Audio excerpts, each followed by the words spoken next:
अस्सलाम वालेकुम। नेक्स्ट हमारा लेक्चर है रिलेशनल ऑपरेटर्स। हमने पहले जो है वो अर्थमेटिक ऑपरेटर्स पढ़े थे, असाइनमेंट ऑपरेटर पढ़ा है, कंपाउंड असाइनमेंट पढ़ा है, इंक्रीमेंट डिक्रीमेंट पढ़ा है। अब नेक्स्ट है हमारे पास रिलेशनल ऑपरेटर। रिलेशनल ऑपरेटर ऐसे होते हैं जो कि दो चीज़ों के बीच में कंपैरिजन करने के लिए, टू कंपेयर, दो भी चीज़ें हो सकती हैं, दो से ज़्यादा भी हो सकती हैं, लेकिन टू और मोर वैल्यूज़, ठीक है, कंपेयर करने के लिए। और इसका रिज़ल्ट हमेशा ट्रू होता है या फॉल्स होता है, ट्रू और फॉल्स। इसके अलावा इसका कोई रिज़ल्ट नहीं होगा, ठीक है। अब वो कैसे है वो देखते हैं कि जैसे मेरे पास अब ये जो रिलेशन ऑपरेटर होते हैं वो कौन कौन से हैं। ग्रेटर देन है, लेस देन है, इक्वल टू है, greater than and equal to, less than and equal to और नॉट इक्वल टू, ठीक है। ये आपको याद रखने हैं। ये वाला ग्रेटर के लिए होता है, ये लेस के लिए, ये इक्वल के लिए है, ये ग्रेटर एंड इक्वल, ये लेस एंड इक्वल और ये नॉट इक्वल, ठीक है। ये मैथ्स से थोड़ी सी डिफरेंस है, मैथ्स में इस तरह से नॉट इक्वल लिखते हैं, तो ये जो है वो थोड़ा सा मैथ्स से डिफरेंट है आपके पास। इसमें इस तरह से आप सिंबल लगाते हैं, ठीक है। ये वाला मैथ्स के लिए है, ये वाला सी लैंग्वेज के लिए, ठीक है। तो ये आपने डिफरेंस याद रखना है। अच्छा जी, अब कैसे इसको यूज़ कैसे करते हैं, बहुत ही आसान सा है। जैसे फॉर एग्जांपल मेरे पास लिखा हुआ है A greater than B, A की वैल्यू है for example 5 greater than B की वैल्यू है फॉर एग्जांपल 4। अब 5 इज़ ग्रेटर देन 4, 5 बड़ा होता है 4 से, तो ये हमारे पास इसका आंसर आ जाएगा ट्रू, ठीक है। अगर मेरे पास होता 5 इज़ ग्रेटर देन 6, तो अब ये 5 बड़ा नहीं होता 6 से, तो इसका आंसर आ जाएगा फॉल्स। अगर मेरे पास लिखा होता 5 इक्वल टू 5, तो इसका आंसर आ जाता ट्रू। अगर मेरे पास लिखा होता 5 नॉट इक्वल टू 5, तो इसका आंसर आ जाता फॉल्स, क्योंकि 5 इक्वल है 5 के, तो नॉट इक्वल का सिंबल लगा हो तो इसका मतलब है फॉल्स है, ठीक है। इसी तरह मेरे पास लिखा हुआ है 5 लेस देन 4, तो ये मेरे पास बिल्कुल फॉल्स हो जाता, ठीक है। अगर मेरे पास लिखा होता 3 लेस देन 4, तो ये मेरे पास क्या हो जाता ट्रू। 3 छोटा है 4 से, तो मेरे पास ट्रू आ जाता, ठीक हो गया। तो ये हमारे पास ये हमारे पास जो है वो रिलेशनल ऑपरेटर्स होते हैं कि आप किसी भी उसको रिलेशन में डाल के आप उसको चेक करते हैं कि आंसर इसका ट्रू आ रहा है या फॉल्स आ रहा है, ठीक हो गया। आगे वही बताया हुआ रिलेशनल एक्सप्रेशन।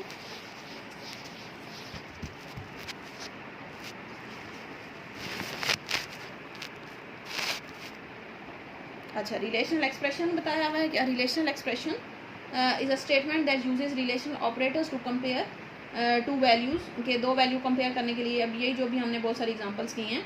अब ए ग्रेटर देन बी है, ए लेस देन बी, फॉल्स आ जाएगा। अब इन्होंने दो वैल्यूज़ ली हैं, ए 10 लिया और बी 5 लिया और उसके ऊपर फिर सारे एवेलुएट किए हैं, ठीक है। तो बात सारी वही है जो भी हमने की है कि दो वैल्यूज़ आपके पास होंगी, दरमियान में एक रिलेशन ऑपरेटर होगा। आप चेक करेंगे कि वो उस ऑपरेटर के लिहाज से उसकी वैल्यू हमारे पास ट्रू बन रही है या फॉल्स बन रही है, ठीक हो गया। अच्छा जी, नेक्स्ट है कंपाउंड कंडीशन। चलें इसको पहले हम नेक्स्ट कर लेते हैं, लॉजिकल ऑपरेटर, फिर हम कंपाउंड कंडीशन करते हैं, ठीक है, क्योंकि ये इसी से रिलेटेड है। तो लॉजिकल ऑपरेटर हमारे पास नेक्स्ट आ गए। रिलेशनल आपको समझ आ गए, जो कंपेयर करने के लिए यूज़ होते हैं।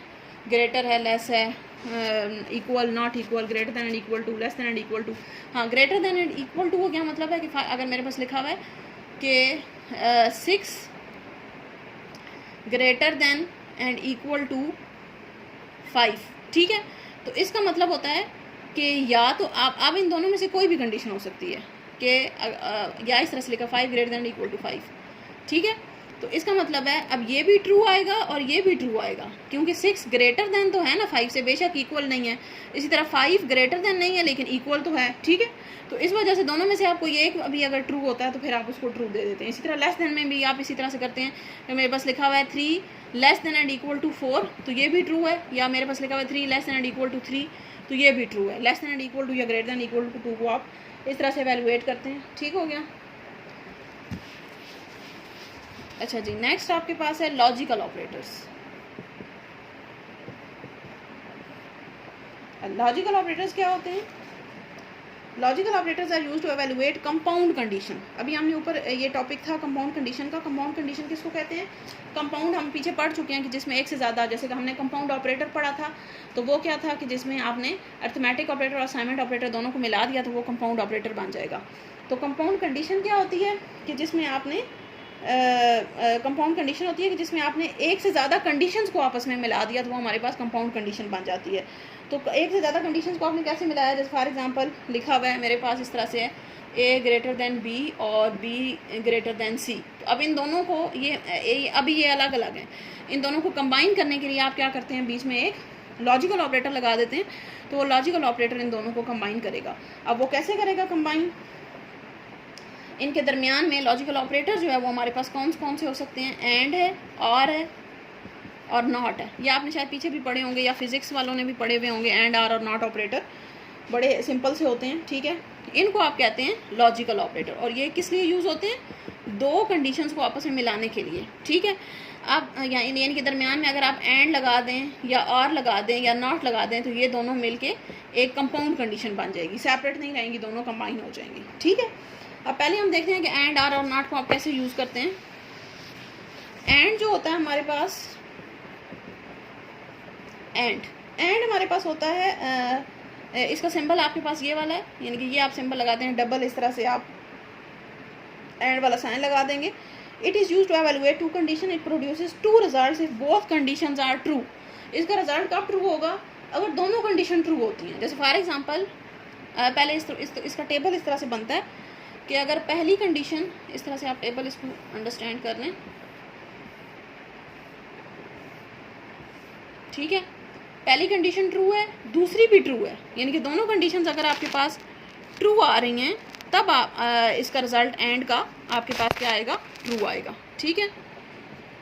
अगर पहली कंडीशन ट्रू है, दूसरी फॉल्स है तो रिजल्ट फॉल्स है। पहली फॉल्स है, दूसरी ट्रू है तो भी रिजल्ट फॉल्स है। दोनों फॉल्स हैं तो भी रिजल्ट फॉल्स है, ठीक है। यानी कि आपका रिजल्ट एंड में कब ट्रू आएगा, जब आपके पास दोनों कंडीशंस का रिजल्ट ट्रू आ रहा है। पहली कंडीशन भी ट्रू है, दूसरी भी ट्रू है तो रिजल्ट ट्रू आ जाएगा। इसका मतलब है एंड में सिर्फ आपका रिजल्ट ट्रू तब आता है जब आपका दोनों कंडीशंस ट्रू हो रही हैं, ठीक है। अब कैसे, इसकी एग्जांपल हम लेते हैं। फॉर एग्जांपल पहली कंडीशन है मेरे पास 5 इज़ ग्रेटर दैन 6, दरमियान में एंड लगा हुआ है, और दूसरी है 6 इज़ इक्वल टू 6, ठीक है। अब 5 ग्रेटर दैन 6, क्या 5 बड़ा होता है 6 से, गलत है, ठीक है। इसका रिजल्ट आ रहा है फॉल्स। दरमियान में एंड है, 6 इज़ इक्वल टू 6, ये इक्वल है, ट्रू है। अब देखिए दोनों में से कोई एक फॉल्स हो गई है तो रिजल्ट एंड का क्या आएगा, फॉल्स आ जाएगा। समझ आई ये चीज़। अगर मेरे पास इस तरह से होता 3 is less than 4 and 2 is less than 3, 3 is less than 4 condition true है, दरमियान में एंड है, 2 लेस देन 3 है कंडीशन ट्रू है, तो रिजल्ट दोनों कंडीशन ट्रू है तो रिजल्ट आपके पास ट्रू आ जाएगा। समझ आई ये चीज़। एंड में रिजल्ट कब ट्रू होता है, जब आपके पास दोनों का रिजल्ट जो है वो ट्रू आ रहा होगा तो रिजल्ट ट्रू हो जाएगा, ठीक है। अब ये देखें, ये हमारे पास क्या है, एक कंपाउंड कंडीशन है।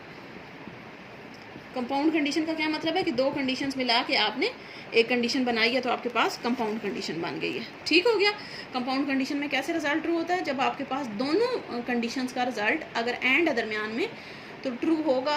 ये पहली को भी आप अलग से चेक करेंगे, दूसरी को भी चेक करेंगे, उसके बाद देखेंगे कि अगर दोनों ट्रू हैं तो रिजल्ट, और दरमियान में एंड लगा हुआ है तो फिर रिजल्ट ट्रू। अगर कोई एक भी फॉल्स हो गया, दोनों फॉल्स हैं तब तो होगा ही फॉल्स, ठीक है। लेकिन अगर कोई एक भी फॉल्स हो जाता है तो रिजल्ट आपका फॉल्स हो जाएगा, ठीक है। अब दूसरे पे आ जाते हैं। दूसरा लॉजिकल ऑपरेटर है आपके पास और,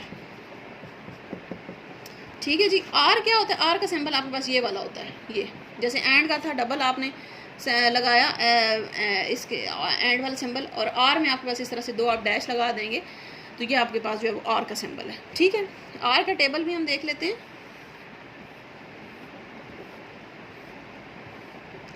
आर के टेबल में पहली कंडीशन ट्रू है, दूसरी भी ट्रू है तो रिजल्ट ट्रू आएगा। पहली कंडीशन ट्रू है, दूसरी फॉल्स है तो भी रिजल्ट ट्रू आएगा। पहली कंडीशन फॉल्स, दूसरी ट्रू तो भी रिजल्ट ट्रू है। लेकिन अगर दोनों फॉल्स हैं तब रिजल्ट फॉल्स आएगा। ये आर का टेबल होता है। एंड में क्या था कि जब दोनों में से कोई एक भी फॉल्स हो जाता है तो रिजल्ट फॉल्स है। आर में इसके अपोजिट होता है। आर में होता है कि अगर दोनों में से कोई एक भी ट्रू है तो रिजल्ट ट्रू हो जाएगा। दोनों ट्रू होंगी तब तो लाजमी ट्रू होगा, लेकिन अगर कोई एक भी ट्रू है तो दोनों में तो उसका रिजल्ट ट्रू हो जाएगा। लेकिन अगर दोनों फॉल्स हैं तब रिजल्ट फॉल्स ही रहेगा, ठीक है। इसकी भी एग्जांपल कर लेते हैं। फॉर एग्जांपल मेरे पास इस तरह से है, कंडीशन लिखी हुई है 3 इज़ लेस देन 4 और 4 इज़ इक्वल टू 4। अब 3 लेस देन 4 कंडीशन ट्रू है, दरमियान में और है, 4 इक्वल टू 4 कंडीशन ट्रू है, दोनों ट्रू हैं तो रिजल्ट क्या हो जाएगा, ट्रू हो जाएगा, ठीक है। लेकिन अगर ये इस तरह से हो 5 इज़ लेस देन 4, कंडीशन क्या हो गई, फॉल्स हो गई। 5 छोटा नहीं है 4 से, 5 बड़ा होता है 4 से, ठीक है, फॉल्स हो गई। और यहाँ पे ट्रू, अब दोनों में से कोई एक भी ट्रू है, दरमियान में और लगा हुआ है, तो इस वजह से रिजल्ट आपका ट्रू ही रहेगा, ठीक है, समझ आई ये चीज़। लेकिन अगर इस तरह से हो 4 इज़ नॉट इक्वल टू 4, अब ये भी फॉल्स है, ये भी फॉल्स है, तब रिजल्ट आपका फॉल्स, क्योंकि दोनों फॉल्स हैं तो रिजल्ट फॉल्स आएगा, ठीक है, समझ आइए चीज़। आर में आपके पास क्या होता है कि दोनों जो है वो, अगर आपके पास दोनों में से कोई एक भी कंडीशन ट्रू हो जाती है तो रिजल्ट ट्रू आएगा। और एंड में क्या होता है कि अगर जो है वो दोनों कंडीशंस ट्रू होंगी तब रिजल्ट ट्रू आएगा, ठीक हो गया। नेक्स्ट हमारे पास ऑपरेटर है नॉट ऑपरेटर, ये भी हमारे पास लॉजिकल ऑपरेटर ही है, और इसका सिंबल आपके पास होता है ये एक्सक्लेमेशन मार्क, ये नॉट ऑपरेटर है। इसका काम क्या होता है कि जो भी रिजल्ट आ रहा है उसको आपने रिवर्स कर देना, सिंपल, ठीक है।